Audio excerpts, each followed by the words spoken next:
Bonjour, je me présente, donc je suis Jérémy Esposito, je suis expert comptable sur Marseille et je vais vous présenter un petit atelier sur quelles sont les aides pour les entreprises qui sont touchées par le Covid-19. Dans une première partie, je vais vous parler de l'aide des 1 500 euros. Ensuite, un complément pour qui. Ensuite, artisans, commerçants, quelles sont les aides. Le chômage partiel, comment ça fonctionne. Le PGE, comment ça fonctionne. L'aide de 1 500 euros. Le fonds de solidarité, du coup, il est pour qui? Pour les TPE, indépendants, professions libérales, auto-entrepreneurs. Donc là, pour le coup, on est vraiment très large. Il faut qu'on ait un effectif qui soit de moins de 10 salariés, un bénéfice annuel imposable inférieur à 60 000 euros. Bon, ça, il y a des précisions, c'est un peu compliqué. Un chiffre d'affaires inférieur à 1 million. Il faut qu'on soit soit dans le cas d'une fermeture administrative, soit dans le cas d'une perte de chiffre d'affaires d'au moins 50% entre le mois de mars 2020 et le mois de mars 2019. Pour le mois d'avril, ils ont étendu cette option possible à ce qu'on fasse la moyenne de l'année 2019 plutôt que se caler par rapport au mois de mars 2019 qui du coup peut ne pas forcément être cohérent. Donc ça, pour la prochaine déclaration, pensez à faire le petit calcul, savoir si on prend le mois d'avril, ça vous donne droit à l'aide, et si jamais ça vous donne pas à l'aide, refaire le calcul avec la moyenne de l'année 2019 pour voir si vous avez droit à l'aide dans ces conditions-là. Sont exclus, mais ça change pas par rapport au mois dernier, les personnes qui ont un contrat de travail à temps complet, ou une pension de vieillesse, ou avoir bénéficié d'une indemnité journalière supérieure à 800 euros. Si on a déjà eu une aide par ailleurs pour couvrir notre salaire, pour le coup, on n'a pas le droit à l'aide des 1 500 euros, c'est mort. La règle de calcul des 1 500 euros, comment est-ce qu'ils font leur petit calcul? Pour trouver les 1 500 euros, ils regardent le chiffre d'affaires donc pour le mois de mars. Il y aura le chiffre d'affaires du mois de mars 2020, le chiffre d'affaires du mois de mars 2019. S'il y a eu une baisse de plus de 50%, ça déclenche l'éligibilité. Et ensuite, pour calculer le montant de l'aide, comment ils font? Ils font mois de mars 2020, le montant de chiffre d'affaires du mois de mars 2020, moins le montant de chiffre d'affaires du mois de mars 2019. Et la différence entre les deux, c'est le montant de l'aide. Et l'aide est plafonnée à 1 500 euros. L'aide complémentaire maintenant. Les conditions, c'est quoi? C'est être une entreprise bénéficiaire de l'aide forfaitaire du premier niveau. Ça, pour le coup, il n'y a pas de souci. Il y a beaucoup de boîtes qui sont concernées, qui comptent au moins un salarié. Dans l'impossibilité de régler leurs créances exigibles à 30 jours. Alors là, ça commence à être un peu plus compliqué parce que juridiquement, si on a l'impossibilité de régler nos créances, ça veut dire qu'on est en cessation des paiements. Il faut que notre banquier nous ait refusé un prêt de trésorerie. Donc, si on a demandé le PGE et qu'on l'a eu, ben, on n'a pas droit à cette aide.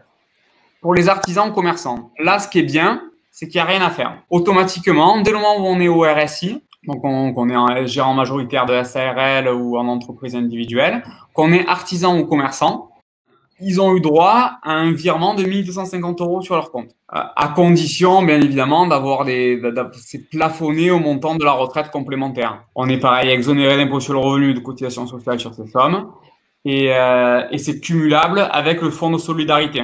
Donc, ceux qui sont en SARL, par exemple, ils ont à la fois l'aide de 1 500 euros et les 1 250 euros qui tombent là. Alors, l'aide de 1 500 euros, comme on l'a vu tout à l'heure, elle est tous les mois. Que les 1 250 euros, c'est un one-shot. Alors, le chômage partiel, comment ça fonctionne? Donc là, on ne va pas rentrer trop dans le détail parce qu'on n'a pas il n'y a pas d'entreprise avec des salariés. Mais si jamais il y a des questions, vous n'hésitez pas. C'est une réduction ou une suspension temporaire d'activité imputable à une des causes suivantes. Donc, là, on est dans quel cas est-ce qu'on a le droit de faire le chômage partiel? Le chômage partiel, on a le droit de le faire en cas de conjoncture économique difficile, en cas de difficulté d'approvisionnement, un sinistre ou un intempérie à caractère exceptionnel, la transformation, restructuration ou modernisation de l'entreprise, ou toute autre circonstance à caractère exceptionnel, y compris le risque épidémique.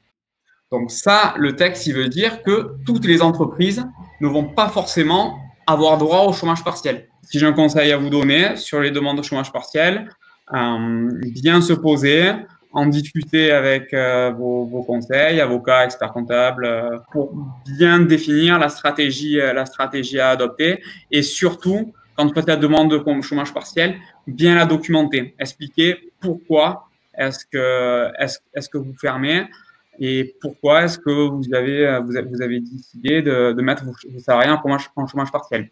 Maintenant, le chiffré, donc quels sont les avantages pour les salariés?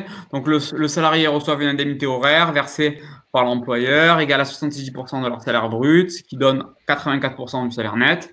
Le salarié placé en activité partielle peut bénéficier d'actions de formation, dans ce cas, l'indemnité versée au salarié est majorée. Elle est égale à 100% de son salaire net horaire. Et pour l'employeur, sauf maintien de l'employeur, il n'y a pas de surcoût. Le PGE, qu'est-ce que c'est? Le prêt qui est garanti par l'État. Alors ça fait une introduction aussi sur la gestion de trésorerie que va faire Laurent prochainement sur son atelier. Le PGE, comment ça fonctionne? Donc c'est un prêt de 25% maximum 25% du chiffre d'affaires.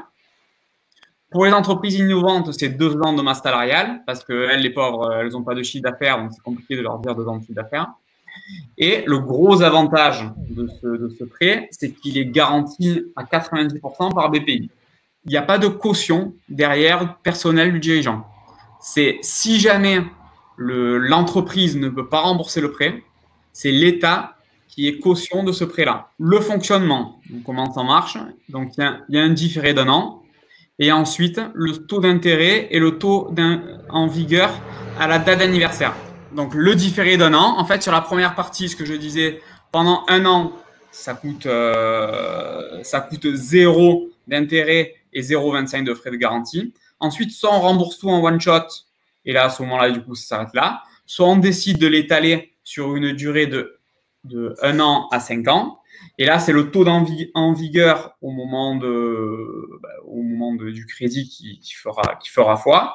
Et le coût de la garantie, du coût de BPI, elle sera soit de 0,5, soit de 1% en fonction de la durée du prêt choisi. L'État a mis en place un certain nombre d'aides. Il ne faut pas hésiter à s'en servir. Vaut mieux payer ses fournisseurs et faire appel au PGE plutôt que d'aller tirer sur l'ensemble des parties prenantes. Vaut mieux bien utiliser les aides, bien les optimiser. Donc, la subvention, l'aide de 1 500 €. Pour les salariés, le chômage partiel. Et pour l'entreprise, pour permettre à la survie de la boîte, le PGE. Il y a certains dispositifs qu'on n'a pas vus, mais que vous pouvez aussi développer, comme le report des loyers et certaines aides à caractère régional. Voilà, en conclusion, n'hésitez pas à me contacter si vous avez des questions. Et je vous souhaite un bon confinement et gardez le positif pour l'avenir. Il va falloir reconstruire.